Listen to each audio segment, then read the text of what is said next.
Hey, what's up, everybody? Welcome back to Press for Time. I am your host, Tyler Nethers, joined as always by Benny Rose. Hey, And what's going today on? we have a very special guest. We've got Rowan Parker, the creative director of Riot Forge, formerly of Riot Games, working on League of Legends, and currently creative director for Convergence, which is a League of Legends tie-in game. And I will hand things over to him and let him give a little better introduction of himself. Hey, what's up? I am the creative director of Forge.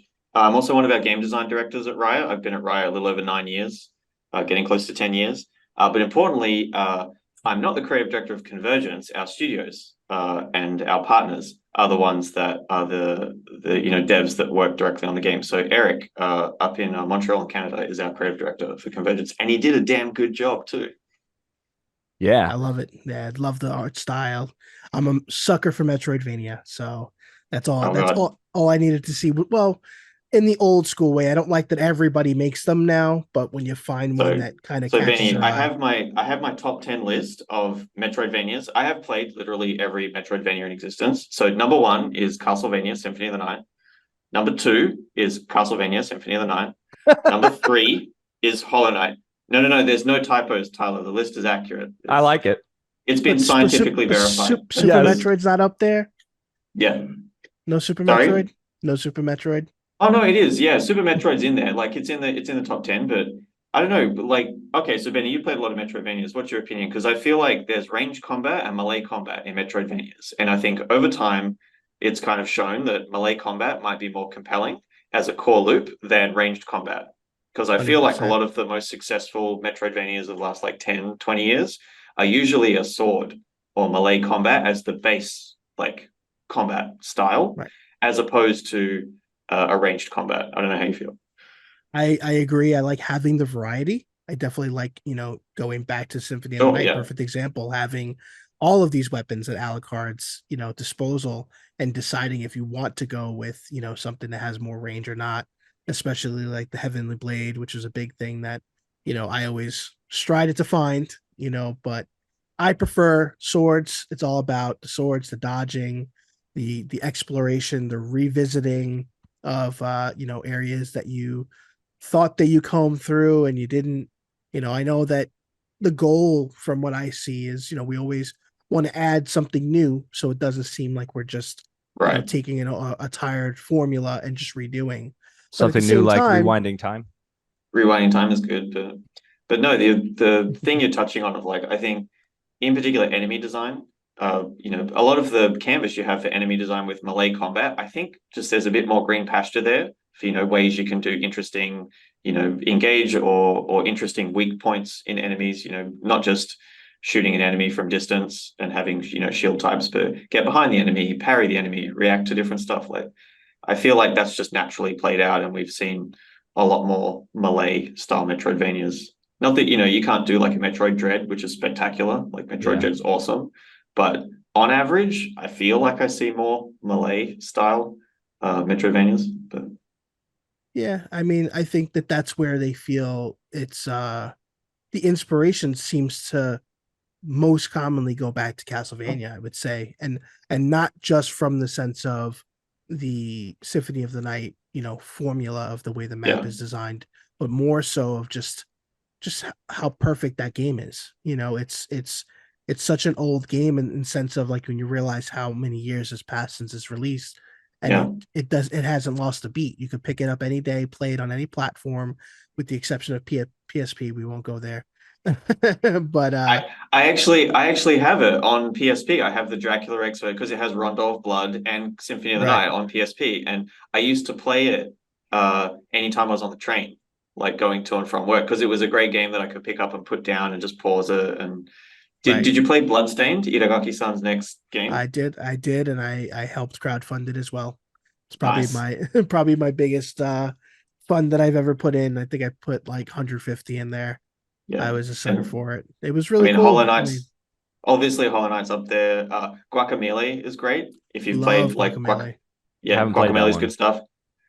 stuff. Dust and Elysian Tale. Have you played that? Yes. I I haven't played it much, but I've played it. Yeah. I mean, the art for that is just surprised, and for the time as well when it came out, like God, man, we're just talking about Metrovanias today. Is that we could do the whole That's podcast on great. that? Yeah. Again, that's what we love about the casualness of our show is we want it to be organic, but you Yeah. know, we find things that we have in common.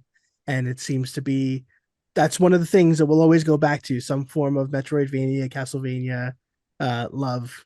Because I mean, I'm a sucker for Super Metroid 4. Like it's up there for me. Right. But obviously Symphony of the Night just changed the game. It's one of those few Axiom Verge. Did you play Axiom Verge? I Mhm. really enjoyed the first one. I got to a point in the second one where I just lost interest. You Okay. know, I think they changed it up a little bit, which I feel like the water exploration part just, I got a little lost in there and felt like I wasn't making progress, so I just took a break. Man, what is it about water levels in video games? Is it Yeah, I know, right?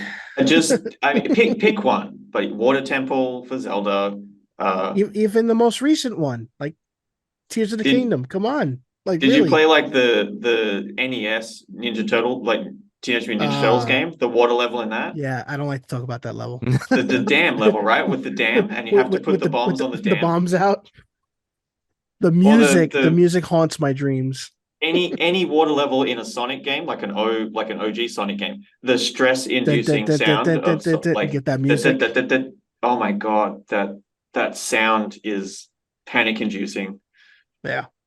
And then I'm Donkey Kong still- Country nailed it. Like I'll give Donkey Kong Country the water levels in Donkey Kong, the music. Oh, Aquatic is one of the best musical pieces out there for any Yeah. generation, in my opinion. Bramble Scramble and the aquatic music from Donkey Kong Country. All right, we'll give him one. There's one water level. I'm convinced, and I've True. said this before, that the reason that so I'm a big Dark Souls fan, the reason that Miyazaki makes poison swamps is because those are his water levels. He's like, I can't That's the submerge equivalent. you in water, but that's what I'm gonna do. I'm gonna make a nasty poison swamp. So it's still water, kind of, and you're still gonna hate it. He could do a water level, but there'd be like no difference because you're wearing plate mail in a Dark Souls game. So you just be walking along the bottom of Yeah. the thing. Right. And then you'd be like, I can't jump very much. You can't jump anyway in a Dark Souls anyway. game. No. So, Well, you'll be ultimately fat roll floating at that point. Yes. yeah. Exactly. It's That's how double you fat traverse. roll. Uh-huh. Oh my God. You already do though. You already do. Like when you fight the Hydra in Dark Souls 1 and you have to fight in the water, you're already fat rolling no matter what. It's so miserable. I don't know if you guys pay attention to some of the Elden Ring PvP meta. Mm-hmm. There's one that I saw recently of just maximum load, like fat rolling with maximum defense and just being able to tank everything and walk in a straight line. Yep. People doing that Kamehameha laser build in Elden Yes. Ring doesn't Oh, care. boy. Just walks into it in a straight line and then bop. Yep. No worries whatsoever. No. Yeah, I'm not when it comes to the PvP in that, I stay away. I like to enjoy the game as much as I can, being a glutton for punishment. But once it comes to most of the people that I've encountered are trolls. Let me hang out by this ladder over here. I'm gonna drop something for you. Yeah, Come on. just keep playing the game. Just ignore them. That's why I like in the more recent titles, they've got the delineated like, hey, PvP matches. You can go to places where it's just for PvP as opposed to just getting invaded. Although I love PvP. I love invaders coming in because I love stomping them. I love when people come in and they're like, oh, I'm gonna get this guy. Like, no, you're not. I'm gonna kill you. Sorry. And me, I'm just running the other way. Yeah. Benny sees how fast he can alt F4. Oh, that keyboard. I was like, wait, what are you? I guess you're on PC. Yeah, you're Alt F4. Not me. No, I guess that's true. The one time that I was in an opportunity at a press event, funny enough, for Call of Duty, and they're like, "Yeah, you get to try the game out." I'm like, "Great," and they're like, "All right, you're on the PC station." I'm like, "Okay, is there an Xbox controller?" And they give me like the tilt the head. Yeah. 'cause What do you why want to be like less good at aiming? Exactly. Why would you want a Xbox? controller for Call of Duty? Why do you want to go on a controller for an FPS? I mean, for me, is it more embarrassing to hold a controller or hold some or play something and be, as what Tyler calls, be pressed for arthritis within 2 matches? Oh, my wrist hurts. See me go like this, and this is like 8 years ago, and I'm grabbing my wrist. I'm like, I can't do this. Oh man, It's a great game. It's a great game. I got to step away. It's a great game, but you need a controller.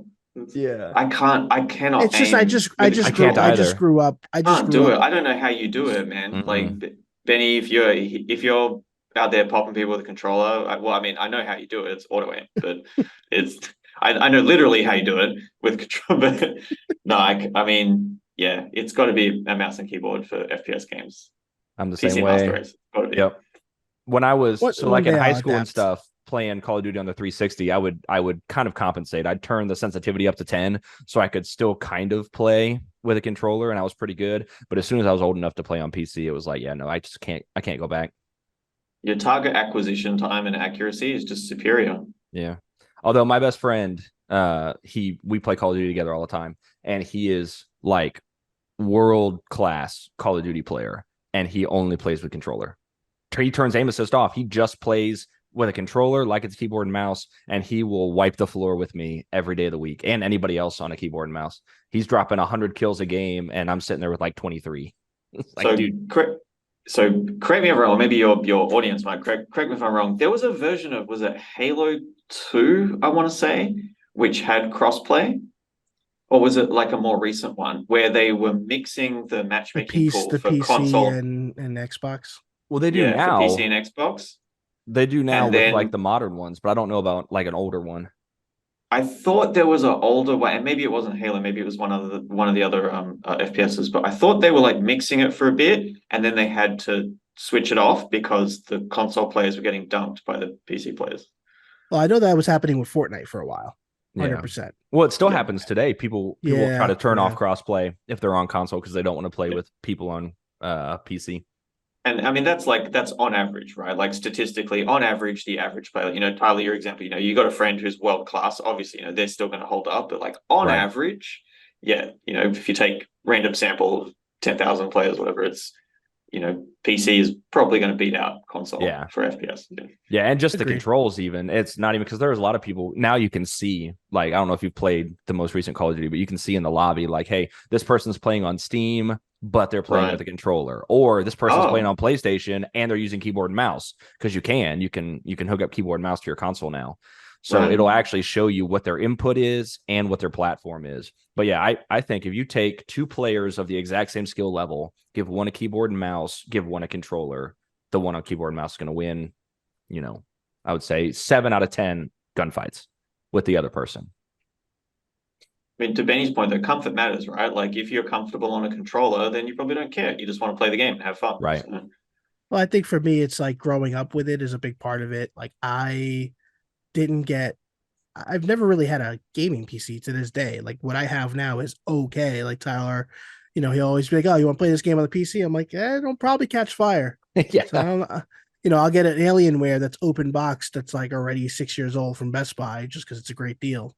Right. But for me, the only real gaming experience that I have that's memorable is on a Tandy because I'm old. Wow. There's probably people listening have no idea what that is, Benny. Oh, of course. I'm one of them. Yeah, I don't know what you're talking about. All right. Because Tyler and I have a 10-year age gap, and he treats me like I'm like 70 years old. So yeah, but it's Papa Benny over there.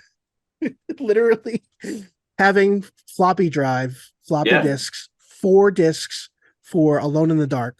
So you say floppy? Do you mean like 3 1/4 floppy or the real floppy, like the 5 No, the 3 1/4s. I had the 5 1/2 for school and stuff, but the 3 Also, these numbers probably mean nothing at all to Tyler. No. Hey, what are you 5 I and a half? remember when I was like 5 or 6 years old, and my parents got a computer for the house. We had little floppy disks, the little black and blue discs that you would insert. The save icon, right? It's the save icon. Yeah, exactly. Yeah, it's like a physical version of the save icon. It's true.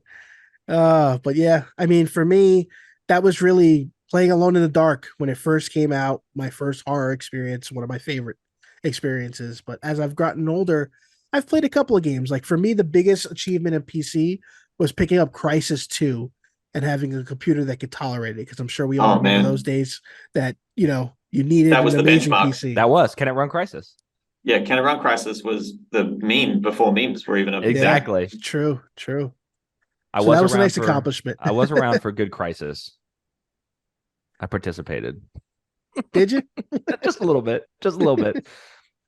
But yeah, Tyler and I have talked about eventually finding a way to maybe build me something so I can step into the real world. I have a Steam Deck, but again, it's controller, so it's irrelevant. Yeah. Steam Deck's cool though. I like it. Yeah. But anyway, So, all right. yeah, So We could Convergence. just talk about games for like an hour. I know that's the We could problem. and we We end up yeah. we've done it. We've gone too far. Yeah. It's been like, ah, shit, we didn't talk about any of what we were supposed to talk about. All right. But no, so Convergence, obviously I haven't had a ton of time to dive into it. And being somebody that is unfamiliar with League, other than just, I mean, obviously I know what League is, but like having not played it, it's been really cool to jump into what seems to be like an adjacent world, and play something in such a well-established, well-known universe, but kind of be separate from, like, I don't feel like I'm missing anything, I guess, yet. Yeah. And I guess if I don't know I'm missing it, I don't know. But Right. it's been really cool so far. It's been an interesting story and a very unique world, especially for a Metroidvania style kind of game. So how was it, I guess, working on and putting something out there that is part of such a large, well-known universe, but Right. also trying to draw in people like me that don't necessarily know or care about that universe and get them on board with something. Yeah. I mean, I'll even pull back a little bit and just give some context on like Riot Forge in general. Yeah. So, people probably know League of Legends is a massive, online PvP MOBA. We have probably over 160, 166 characters at this point, champions.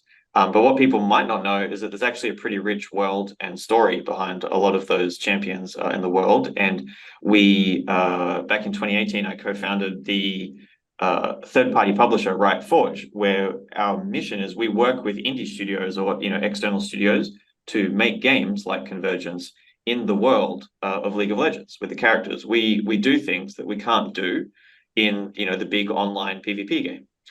Big online PvP game, not the best place to try and tell stories and have emotional moments with the characters and go and explore the world and do stuff. So the games we make on Forge with the external indie studios are great ways to explore storytelling and explore the world. And we work together really, really closely with the studios. So Forge and the studios are kind of together working on design and art and the IP in particular. And we support the studios as much as we can while we're also doing publishing. So, we're helping with marketing and QA and stuff. So Convergence is an example, working with Double Stallion up in Montreal. And they made a really cool game before Convergence called Speed Brawl. They have a really strong art style. You probably see as you're playing the game, they have this really bright, vibrant, electric, like colorful art style. And they have a really tight action combat with this like platforming, pedigree that they have.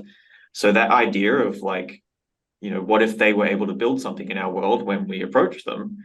They were, kind enough to start talking with us, and that's when we figured out like, hey, we should make something together. And the idea of rewinding time and circling around that particular character Echo happens over a period of like many months, and then I think it took about 4 years in total, maybe 3-4 years to finish the game. Wow. And then you've got small human Tyler. Oh yeah, I do. Yep, that happened. What's up, little dude? Yeah, this is another big reason we call it Press for Time. We do It's our all best good. to, yeah, This is working from home life. absolutely. But I have to say, from my standpoint on this, the biggest thing that I loved was the art style, but then I love the idea of me always having curiosity for the brand. But again, the mobile style is not really the games that I play, but Yeah, knowing yeah. a lot of people that have played them for years to years, love the character designs. Another example for me was Overwatch is a game that I never picked up, but Right. I always gravitated towards certain characters. I'm like, I love that design. I want to know more about that character, but Yeah. I don't want to play this game. I don't know if this game's gonna give me the story that I want. I'm all about the lore, and this Right, is right. kind of what dragged me in. And so I think it's great that's happening. And I see that there's comics that are also kind of Oh cross yeah. promoting with that, which is So to awesome. Tyler's point earlier, we have a goal for all the Forge games is that you shouldn't need to know anything at all about League of Legends to enjoy playing the game. We have that as like a core manifesto when we go and make these games. So obviously, if you do know things about League of Legends or the world of the characters, there's lots of Easter eggs and there's lots of extensions and story. But these games are fun entry points for people, even if they don't know anything at all, about the world, because it's still a great game. Yeah, that's That's definitely what awesome. I've found so far in my time. Like I said, I only have a couple hours, but it's been a lot of fun, and I don't, like I said, feel like I'm missing anything. And League is one of those games that it at the time that I was kind of coming into playing games, Smite was already out. Right. And all of my friends played Smite. None of my friends played League. So I was just kind of assimilated into Smite that way. And then with MOBAs like that, it's like you can really only have one. Right. It's almost a lifestyle. It is, yeah. And you pick one and you kind of stick with it because there's not a whole lot of ability to overlap there with that style of You've got to game. learn all the items, you got to learn all the characters. Uh-huh. Yeah, and trying to, at least not for me. I can't keep them straight. So we all played Smite, and that was, I've got 1,000 hours in Smite or something ridiculous. Oh, But damn, nice. yeah, big on Smite, big Kukulkan main. But I mean, as long as you have fun, that's the main thing, right? yeah. But yeah, like I said, my wife played a lot of League when she was in college. So it's been We have when we start working with some of these studios, I think oftentimes they think that we have like a pitch or an idea in our head from Riot Forge that we want them to make, but we don't actually. When we first approach all of the studios, they're like, "Oh, what do you want us to make?" We're like, "Well, what do you guys want to make? Right. You guys are the ones that are really good at the particular genre or the particular style of game you make, and it's an organic discussion of what would make sense. We actually personally, I will not sign or I will not greenlight any of our Forge games if I'm not convinced it's a compelling game, agnostic of the League of Legends IP. We don't skin games. We're not interested in skinning a game. We don't ask studios to skin a game. No studio wants to make the same game 2 times in a row anyway. That's no. boring. Your devs will go crazy. You want to make the same thing for like 8 years. So we don't make a game if we're not convinced that even without League's IP, it would just be a cool game. And I think Convergence is a good example of that. The rewind mechanic, the parkour platforming sections, the combat, that's just a cool platformer, pseudo Metroidvania style game anyway. Yeah. And then with League's IP, Tyler, maybe you're getting some of the voice performances now. You're getting the story come in. There's like a cool world to explore. Hopefully that elevates it and isn't like the only thing. No, I agree. I was going to say, I think voice acting in games like that definitely elevate the experience because it's not something that everybody does. Because one, I don't, It's I can only expensive. speak. Well, I was just going to say that, Yeah. financially is going to be a big part of that. A lot of those style games are indie developers, and a lot of times they don't have the backing and stuff like that. But I think at the same time, too, some people feel that maybe they want to focus on the mechanics and not necessarily the audibility of the storytelling. And it's like, hey, text can do it because we did it for so many decades. Yeah. I mean, that's where we can help too as Forge, though. So for Convergence, we actually have Reed performing Echo. If you're familiar with the Netflix show Arcane, we did the League TV show. So he plays Echo in Arcane. We managed to get him also to play Echo in Convergence. So it's the same voice actor because, cool. Obviously we're Riot. He's already on the books. Yeah. So, and also it's, cohesive for players. If they hear the voice of Echo there and it sounds the same, that all lines up. So you're right. Like usually it would be it's a big undertaking to do something like VO in a game, not just in, English, but then also localizing the VO into 14 or 16 languages and having to have the correct actor or actress for every single character across every single language because, our player base know if Camille sounds wrong, then, that will tweak in your ear. So we have to make sure we get everything right. And I'm sure that's a painstaking process, and that's probably something that takes a lot more time than most people would think. It takes time and it takes people. It takes, people on Double Stallion side, producers and VO producers and audio people. That's making a video game. Yeah. Right. Yeah, but it's almost like making a movie too when you think about it, because the scale of storytelling is elevated so much nowadays that and a lot of people take pride in it, which is great, because I feel like in the past, I don't really want to voice in a video game, but we've seen how well, great storytelling can translate in the world of games. Again, me knowing League of Legends from people talking about it speaks to, the popularity and the depth of what's available. Again, it just, for me, it's more of a genre thing. And I've never really been a multiplayer guy. Weirdly enough, with Tyler, we're going to bring it up, the pandemic, We Yeah. always our friends like to say, "Oh, we like to talk about it too much," but Well, I mean, that changed everything for everybody, right? it's a reasonably relevant topic in our That's what I'm lifetime. saying. Yeah. I don't think Yeah, that's unfair to talk about this apocalyptic event that pretty much happened. That seems fair. right. Yeah. That Agreed. altered the course of everything forever. Yeah, I Like, think that's fair game. Yeah. yeah. But it got me playing Fortnite, and the reason that it got me playing Fortnite was bringing a friendship together, Yeah, which is yeah. for me more of a reason than anything. But I'm Didn't not bring our one. friendship I'm together. Not you it pushed bringing us friendship with apart. other people. Yeah. Not friendship I, here. Tyler, We demagnetized. I can't tell if that is you tried playing with Benny and it wasn't working, or you just didn't even try it. And both of them are dark for different reasons. But Yeah. No, it's Fortnite because is not my thing. he okay, loathes the idea that I play Fortnite. who? I mean, if Benny's having fun, I don't know if I care. Oh no, I don't actually. I just like I bust his balls. But it's all right, because I mean, at the end of the day, it was a way to me, opening up to playing with other people because I'm not one to play online. I play a lot of single player stuff, Right.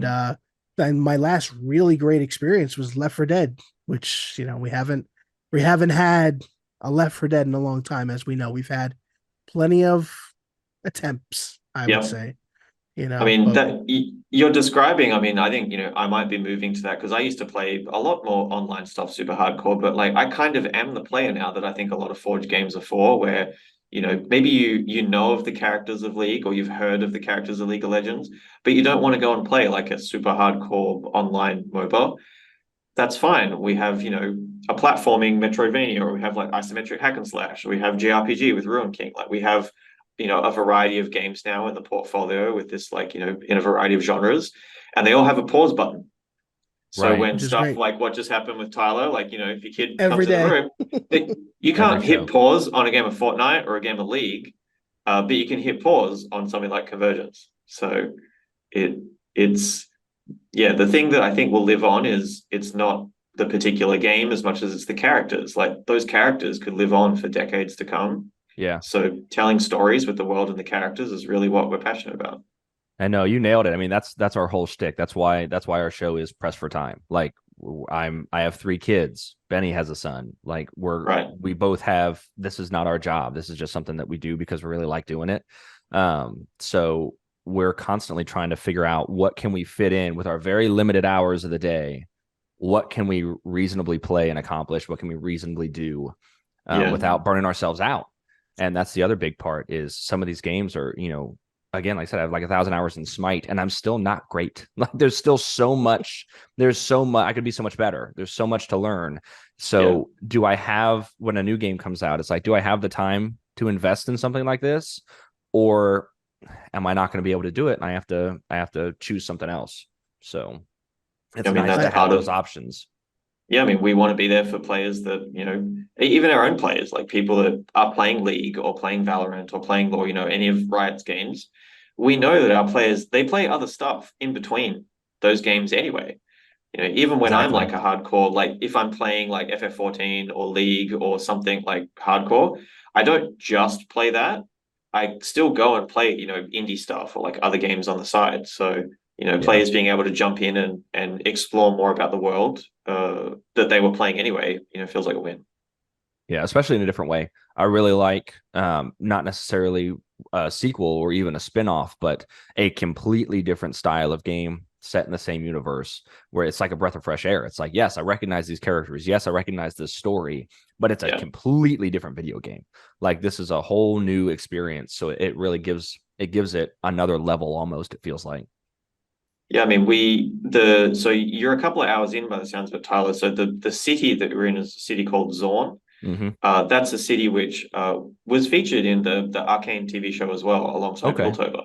But it's not somewhere that you can really go to in the game. Like you can't visit the city of Zorn or the city of Bilgewater or anywhere in League, except in these Forge games. So as you're playing through Convergence, it's really the only chance to be able to explore and go to the different areas of Zorn, go to Entresol level, be able to go to Factory Wood industrial sections, go up to the Yeah. promenade. Like it's hopefully players feel like they can kind of take a grand tour of the world while they're also playing, a sick like platforming Metroidvania style game. Yeah.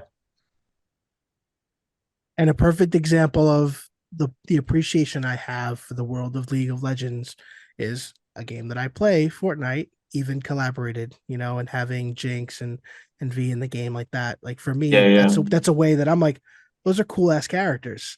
And then I see the Netflix show, I get interested there, and I'm like, I want more. And then I learn about, the other games. So I think you really nailed it on that. And it's really cool to see that there is the potential of just expanding a world beyond one genre, and I feel like more developers, more companies need to kind of think about their brands when they've elevated Right. their name to the point where they have so many fans, but it's like you could really grow to other people, because I I feel think like we are Fortnite for seeing it. yeah, I'm I sorry. think we are seeing it. Like I think, you see with the Star Wars games recently, and I think, like Guardians of the Galaxy Yes. and like Avenger stuff on PlayStation. Like I think we are seeing it. It's really hard to execute on. Right.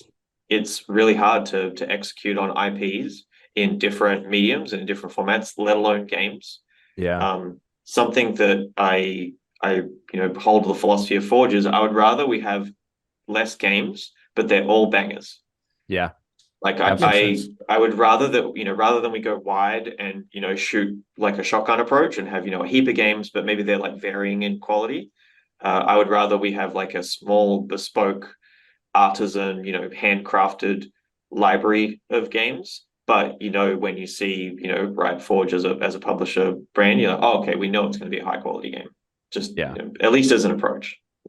So how do you Yeah. feel? How do you feel the reception has been for Convergence and for everything else? Do you feel like the what you're trying to put out there, the players are receptive to both long time league players and new players coming in? Like, wow, I had no idea any of this was a thing, but this is an amazing game. I think, the short answer, yes.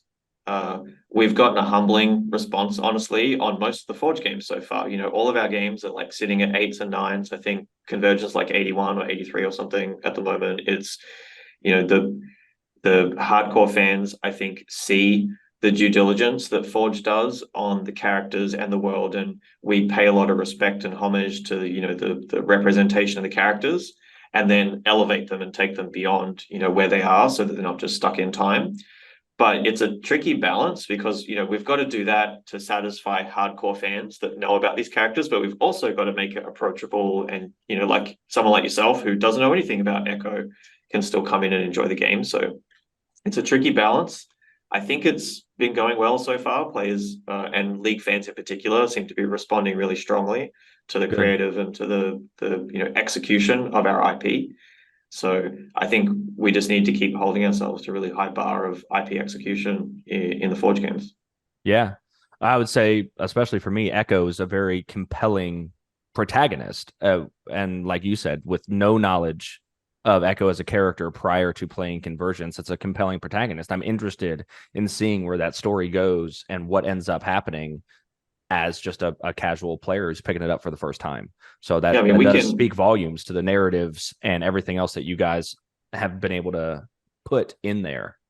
we can tug threads in narrative games, that Forge do that we can't do in the MOBA. Like Echo, right? So Echo is a character that rewinds time. Right. You're a 15, 16-year-old boy and you can rewind time whenever you want. Have you ever really learned to like deal with consequences in life? Or, how do we all That's the age we you all get do. told we all get told like, you fall off the horse, you get back on. He's never technically fallen off. He just rewinds it and fixes it every time. Right. So we kind of get to tug that thread in the game of like, what happens when there's something in life that you can't actually rewind? Like, no matter how many times you rewind it, you can't change it. Some things in life are just going to happen and you have to deal with it. Challenging the character a little bit in that way and seeing, how would he react and how would he interact with other champions. That's interesting. Like that's a compelling narrative thread to tug. Can't do that in a 5v5 esport, but we can Right. do it in, a platforming action style game. So Well said. Yeah. I definitely would like to know. We can be very vague about it, but just the thought process of having the mindset of expanding the world with other genres and games. Is there a style of game that you haven't explored, that's something that you feel like would really elevate these characters that maybe hasn't been done. Obviously, you've explored a couple of different subgenres in the gaming world. Is there anything that you would like to do? Obviously, I don't expect you to speak of anything that's being worked on. Yeah. I mean, the short answer is, yes. I would. We don't have like off limits genres or anything like that. So far, Ruin King is a JRPG. We've made Hextech Mayhem as like a rhythm runner. Mage Seeker, which came out in April this year, is like a isometric hack and slash action. We have the platforming action adventure like pseudo Metroidvania with Convergence. There's no genres that I wouldn't take, because I think anything could work. I think the lens to look at it though is what genres are probably superior narrative load bearing genres than others. If we want to tell stories and we want to explore a world, I think there's probably some genres that do a better job of that than others. And just a hypothetical example, don't want to get anyone's hopes up. Hypothetical example, if you had a dating sim, I think that's a great genre to tell stories and have interesting interactions and discover a world, versus say like an old school RTS. Not that you can't tell a story in an RTS. Obviously, Warcraft and Command and Conquer did a great job. But there's like scale, and the pragmatic dev needs cost, scope, and all of that sort of stuff. So yeah, no genre is off limits. Right. But we are currently full up. I mean, all of the stuff we're doing, like our pipe is full. We still have more games coming out this year. We have Song of Nunu is coming out in Q3 this year. That's already been announced. People can see the trailer for that. And that again is a different genre to anything else we've already done. So we haven't even repeated a genre yet, because which is awesome. There's a lot to get through. So I'll tell you, because I was unaware of Ruined King. I pulled it up on my other monitor over here, and when we're done with this call, I'm going to buy that game. I'm going to play that game, because that looks like it was made for me specifically, because that is absolutely my jam. Do you like classic RPGs? Oh yes. Yeah. That'll do me just fine. But I was going to say, to Benny's question, what to me, as somebody that knows nothing, so I could be totally wrong. But with my passing familiarity with League, I have not always, but since Final Fantasy 14 became a thing, thought that a massive MMO Final Fantasy 14 style game set in the League universe could be just incredible. Like that's a good idea. Someone should get on that. Somebody should do that. Yes. Yeah. Somebody should absolutely do that, because I love Final Fantasy 14. And I think that League is a property that would be ripe for creating in that style universe. So I'll ruin it for you, Tyler. We think so too. Good. So we have publicly announced that we are working on an MMO. Oh, okay. Awesome. I have missed that. So that is fantastic. But yeah, that's a good idea. We should do that. You should do that. Yeah. Oh man. So speaking of Final Fantasy, because I obviously, as soon as we were setting up for this interview, I crept on you on Twitter, and you've been playing Final Fantasy 16. Have you seen our house? No. Oh, 14 or 16? Well, so 14 is what I was talking about before, but I saw you have been playing 16 and Diablo 4 at the same time as I'm playing like two other indie games. He's not playing anything else. I have been playing Diablo 4 and I've been playing Final Fantasy 16 nonstop. Yeah. So how do you feel? It seemed positive, but how do you feel so far about those two? I mean, I'm 74 in D4 with my werewolf. I'm not a druid. I'm a werewolf. I don't know who that druid guy that shows up in town is. That's not me. That's the werewolf character. They're like overall having fun. Obviously, wouldn't have gotten to level 74 if I was having fun. Right. A little frustrated at the RNG, which gates certain. I saw that. Yeah, some of the really important item drops, build types, and I think there's like the people over at Blizzard are like crazy smart on this stuff. They don't need people telling them what to do probably, but I think some items are probably a little more build critical than others. And that's the kind of gameplay that I think traditionally sits inside a skill tree or the Paragon board. Correct. Where it's something that you can make incremental progress towards. You don't have to just hope that your class, or the aspirational execution of your class drops RNG from an item. You can slowly work towards it, or you choose it in a character select menu. Yeah. Like, in FF14, I don't have to work towards getting my Reaper to be a Reaper. It's Right. just Reaper when I click it. Exactly. So, I have a dire werewolf build that I'm playing at the moment. I'm missing a Tempest Roar and a Waxing Gibbous to really help the build to pop. And Tempest Roar is just not showing up anywhere. Right. So that's kind of rough. But overall, obviously having fun. FF16 is absolutely gorgeous. I know. I'm enjoying FF16. I'm actually, we have a bit of the break coming up with the American Independence Day. I think it's like this weekend. So I think I'm going to sink like a day or two into FF16. I'm about 10 hours in, but I'm just going to dunk like 30 hours on it in one day. Yep. Somehow. I don't know. Yes. I'll fly backwards in time and do that or something. It is. Yeah, I have not been able to stop. Excellent. Yeah. I'm approaching and then I'm also end. juggling. I bought the Castlevania expansion for Dead Cells. Oh, okay. The DLC. So It's I'm on playing it's through on that. my list. Yeah, I'm playing through that. I got to Dracula on my first run, and of course he has a phase 2, and me, like an idiot, was like, "Oh, I think I'm done." And I'm like, "Oh, of course he has a phase 2," and he dumped me in phase 2. So, playing through Dead Cells. What else have I got? I still just play League and Overwatch on the side, but yeah, FF14, D4, League, a little bit of Dead Cells at the moment. I might go back to Loop Hero a little bit. Loop Hero is good. I was playing The Last Spell for a bit. If you're not familiar with The Last Spell, it's like a Fire Emblem mixed with a town builder, which has like a cool roguelike loop to it. Interesting. Yeah, I'm usually playing like 5 or 6 games at once. Yeah. That sounds like me. I don't think I'm usually ever playing one game. It's hard. I usually only stop like when a new FromSoft game comes out, like a new Dark Souls, then I cut everything else off. I play that like it's a religion for a little while. And then Elden Ring was just a period in my life for like 2-3 months. That was just Elden Ring. Mine was 2 weeks. I put 100 hours in 2 weeks. I got the platinum, and then I stepped away for a while, played some other stuff, and now I've picked it back up recently, and I'm working through. So I guess I didn't get the platinum. I got Steam's equivalent of a platinum because I played on PC. Gotcha.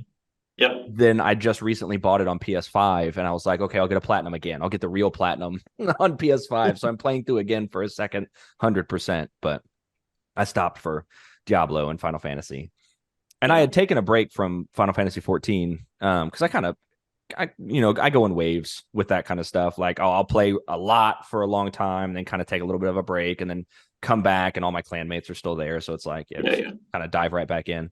So I picked that back up and have been, diving slowly back in because there's a lot to remember after you take a couple months off.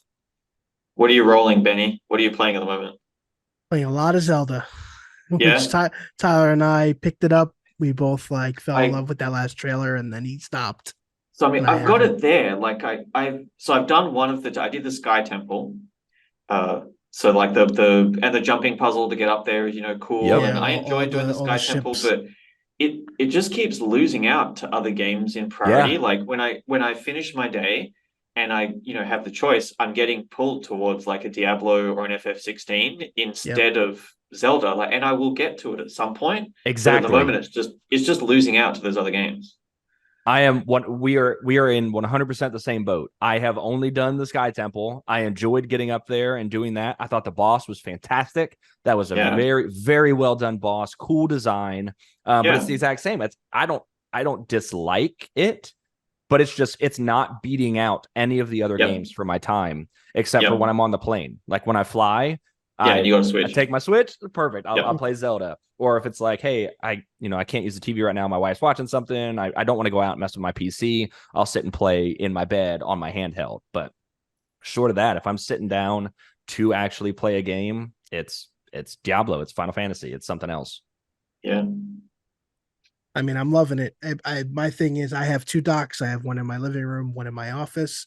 And my 7-year-old who is just picking up games has been playing a lot of Sackboy and Astro and like figuring them out. So he's taking up the TV. So I'm like, all right, I'll just bring this upstairs. Hang on, let me get this clear. Yep. Benny doesn't have a PC, but you have 2 Switch docks and you can walk around the house and just like dock it in. Like that sounds pretty swag for your Switch. Yeah. Oh, I have 2 PS5s also, and I have 3 Xboxes. Jeez. Okay. Yeah, man. So you've got everything but a PC. Yep. Yeah. Yeah, pretty much. And he's got a Steam I Deck. have multiple VRs. Got PSVR 2. If you've got And- two PS5s, Benny over here is the reason none of us can get a PS. You've just got them all in your place. Exactly. Well, He's they're hoarding not them hard to all. get anymore. Come on, I Yeah, got that's mine fair. Not recently, anymore. That's true. You can just walk into Walmart and buy one. which That's is fair. hilarious. It cracks And me that's up. the only reason I grabbed it, because I'm like, oh, it's there. Okay, yeah, sure. Yeah. They still have the signs up at like my local Walmart that's like, hey, please do not ask. We do not have PlayStation 5. We do not have Xbox Series X. We do not have Xbox Series S in store. Online only. Please Online don't only. ask. And you look, that sign is in front of their case consoles. full of consoles. Yes. Yeah. Please don't ask for this console that you're looking at right now. Yeah. So I think the real answer with the gaming PC is just, it's not something I've ever been educated in. There's never been a friend until Tyler that has really been in that world. Almost everybody I've been friends with games the same way. Yeah. So I've never been inspired to be like, hey, maybe it's worth it. I have an old Alienware. I bought a video card for it. It didn't fit. I was pissed off. I went and sold it because it was during, when I couldn't return it.